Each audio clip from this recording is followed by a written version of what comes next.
భారతదేశానికి 1947 ఆగస్టు 10వ తేదీన స్వాతంత్రం వచ్చింది. ఈ స్వాతంత్రం దేశానికి స్వాతంత్రం రావడం కోసం దేశ ప్రజలు అనేక మంది అనేక రకాల త్యాగాలు చేసిన తర్వాతనే ఈ దేశం స్వాతంత్రం వచ్చింది. మొదటి తిరుగుబాటు ఝాన్సీ లక్ష్మీబాయి నాయకత్వంలో వచ్చిన తర్వాత ఆ రోజు నుండి చాలామంది యువకులు ప్రత్యేకంగా పాల్గొన్నారు. ఆ తర్వాత భగత్ సింగ్ లాంటి వాళ్ళు, ఆజాద్ చంద్రశేఖర్ లాంటి వాళ్ళు, అల్లూరి సీతారామన్ లాంటి వాళ్ళు తమ ప్రాణాలని పణంగా పెట్టి ఈ దేశం కోసం వాళ్ళు త్యాగాలు చేశారు. ఇలాంటి లక్షలాది మంది దేశం కోసం త్యాగం చేసి స్వాతంత్రం తీసుకుని వచ్చిన తర్వాత ఈ 79 సంవత్సరాల స్వతంత్ర భారతదేశంలో భారతదేశ స్వతంత్ర ఫలాలు ఎవరికి దక్కాయి అనేది ఈరోజు గమనించాల్సిన అవసరం ఉంది. నేను జిల్లా ప్రజానీకాన్ని, ఈ ప్రాంత ప్రజానీకాన్ని కోరుతా ఉన్నా, ఒక్కసారి ఆలోచించండి. ఈ 79 సంవత్సరాల భారతదేశంలో ఎవరు అభివృద్ధి చెందారు, ఎవరు నష్టపోయారు, ఎవరికి ఫలాలు దక్కుతున్నాయి, ఎవరికి దక్కట్లేదు, ఒక్కసారి ఆలోచించమని నేను మనవి చేస్తా ఉన్నా. గతంలో అంటే నెహ్రూ కాలం నుంచి ఈరోజు మోడీ కాలం పరిశీలించిన ఈ దేశానికి బూర్జువా పార్టీలే పరిపాలన చేస్తూ ఉన్నాయి.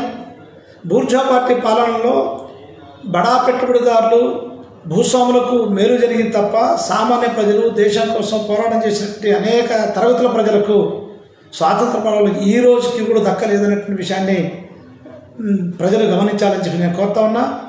ఈరోజు ఈ 70 సంవత్సరాల కాలంలో మనం పరిశీలిస్తే భారతదేశ జనాభా 140 కోట్లకు చేరుకున్నప్పటికీ ఈరోజు ప్రధాని నరేంద్ర మోడీ ఏం చెప్తున్నారంటే 80 కోట్ల మంది ప్రజలకు నేను ఆహారాన్ని సప్లై చేస్తున్నాను, రేషన్ సప్లై చేస్తున్నాను అని చెప్పి చెప్తా ఉన్నాడు.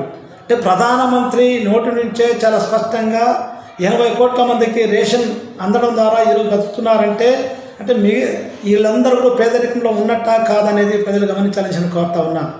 అంటే 79 సంవత్సరాల స్వతంత్ర భారతదేశంలో ఈరోజు 80 కోట్ల మంది ప్రజలు పేదరికంలో ఉన్నారని చాలా స్పష్టంగా ప్రభుత్వాలే చెప్తా ఉన్నాయి. కానీ స్వతంత్ర ఫలాలు వచ్చిన తర్వాత ఏం చెప్పారు? మొట్టమొదటిసారిగా ఈ దేశం పేదరికం లేకుండా చేస్తాం, నిరుద్యోగం లేకుండా చేస్తాం, అట్లే అందరికీ చదువు 100% చదువు చెప్పిస్తామని చెప్పారు. అందరికీ కూడు, గూడు, నీడ ఈ 3 అంశాలు కల్పిస్తామని చెప్పారు. విద్యా, వైద్యం ప్రజలందరికీ అందేలాగా చేస్తామన్నారు. ఈరోజు అవన్నీ కూడా అందరి ద్రాక్ష పండులాగా ఈ 79 సంవత్సరాల కాలంలో ప్రజలకు ఉన్నాయి అనేది గమనించాలని చెప్పి నేను కోరుతా ఉన్నా. ఇప్పుడు మీరు చూడండి, నరేంద్ర మోడీ వచ్చిన తర్వాత సంవత్సరానికి నేను 3 కోట్ల ఉద్యోగాలు ఇస్తానని చెప్పినటువంటి వ్యక్తి ఈ మొత్తం 11 సంవత్సరాల కాలంలో ఏ ఒక్కరికి ఉద్యోగం ఇవ్వలేదు. అంటే భారతదేశంలో నిరుద్యోగ శాతం రోజు రోజు పెరుగుతుంది. రోడ్ల మీదకి వస్తున్నారు, ఏం పని చేయాలో అర్థం కాని పరిస్థితిలో ఉన్నారు. చాలామంది డకాయిట్లుగా రకరకాల అలవాట్లకు లోనై ఈరోజు ఈ దేశ భద్రతకు హాని కలిగించేటువంటి పరిస్థితుల్లో ఈరోజు ఉంది అనే విషయాన్ని ప్రజలు గమనించాలని చెప్పి కోరుతా ఉన్నా. ఎవరు పెరుగుతున్నారు, ఎవరి ఆదాయాలు పెరుగుతున్నాయి? ఈరోజు మనం పరిశీలించుకుంటే గతంలో కాంగ్రెస్ ప్రభుత్వం ఉన్నప్పుడు టాటా బిర్లాలు, మఫత్లాలు, గోయంక ఇట్లాంటి వాళ్ళకి ఆస్తులు పెరిగాయి.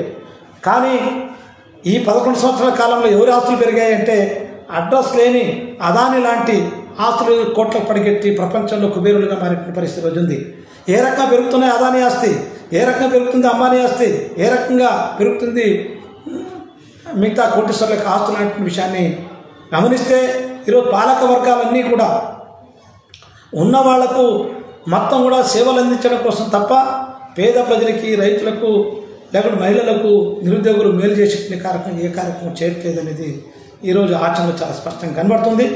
అందుకోసం రోజు కొన్ని వందల మంది రైతులు ఆత్మహత్యలు చేసుకుంటున్నారు. అలాగే మహిళలపైన అత్యాచారాలు రోజు రోజు పెరిగాయి. అట్లా అంటరానితనం భారతదేశంలో ఈ రోజు కొనసాగుతుంది. ఇప్పటికీ 76% మంది మాత్రమే భారతదేశంలో చదువుకున్నట్టు వాళ్ళు ఉన్నారు. అది కూడా ప్రభుత్వ లెక్కల ద్వారా చెప్పినట్టు లెక్కలు. కానీ వాస్తవంగా డిగ్రీ పట్టా పొందిన వాళ్ళు ఎంతమంది ఉన్నారు? 10వ తరగతి చదువుకున్న వాళ్ళు లెక్కలు వేసుకుంటే ఇంకా 50% కూడా దాటలేదనేది చాలా స్పష్టంగా అర్థమవుతుంది. అంటే కనీసం ప్రజలకు చదువు కూడా చెప్పలేని స్థితిలో ఈరోజు భారత పాలకవర్గం ఉందనే విషయాన్ని మనం గమనించాలి. అలాగే రైతులు ఈరోజు మొత్తం ప్రపంచంలో ఏ దేశంలో లేనటువంటి పరిస్థితి భారతదేశంలో ఉంది. రైతుల ఆత్మహత్యలు పెరుగుతున్నాయి.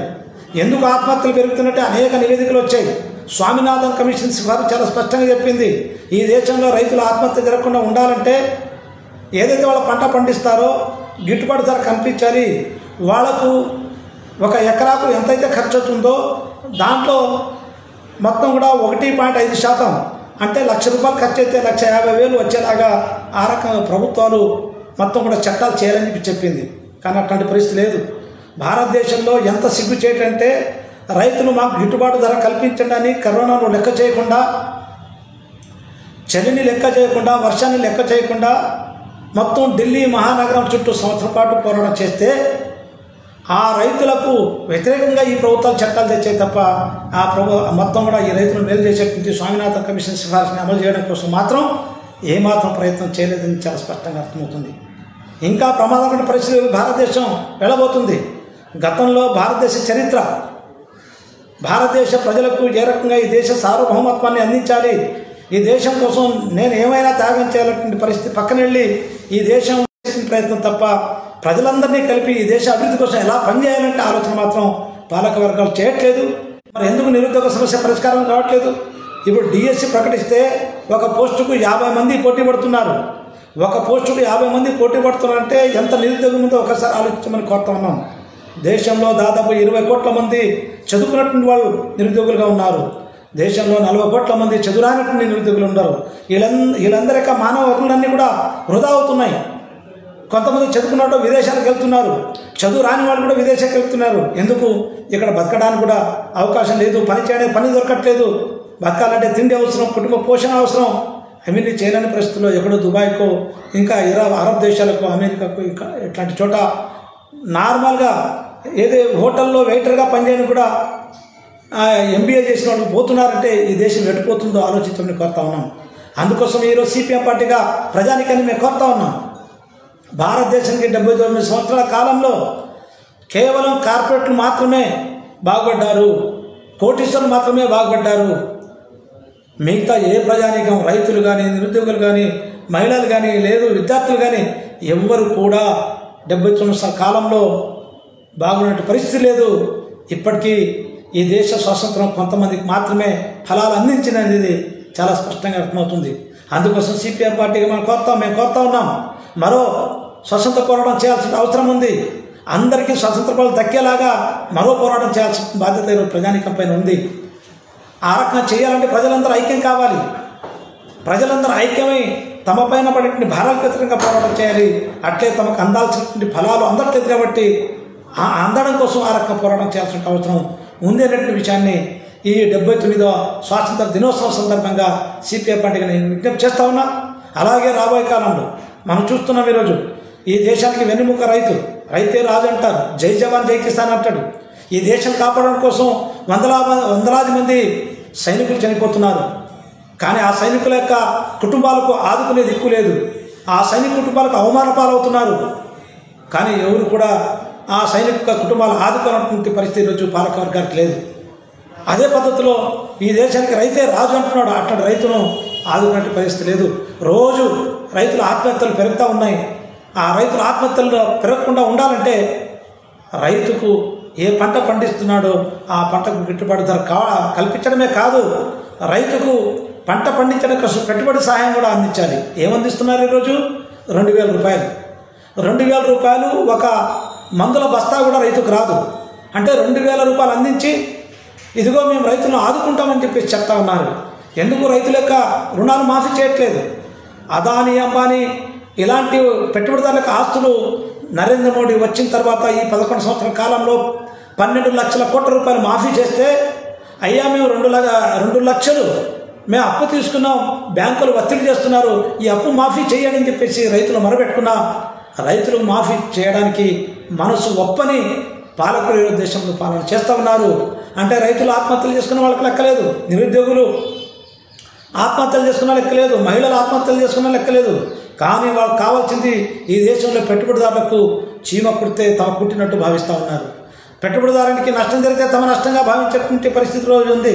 ఎంత సిగ్గు చేయటంటే భారతదేశ పెట్టుబడిదారులు వాళ్ళు చేసినటువంటి గోల్మాలు, వాళ్ళు చేసినటువంటి అకృత్యాలు, వాళ్ళు చేసినటువంటి మోసాలు వల్ల దేశం పరువు ఈరోజు మంట కలుస్తుంది.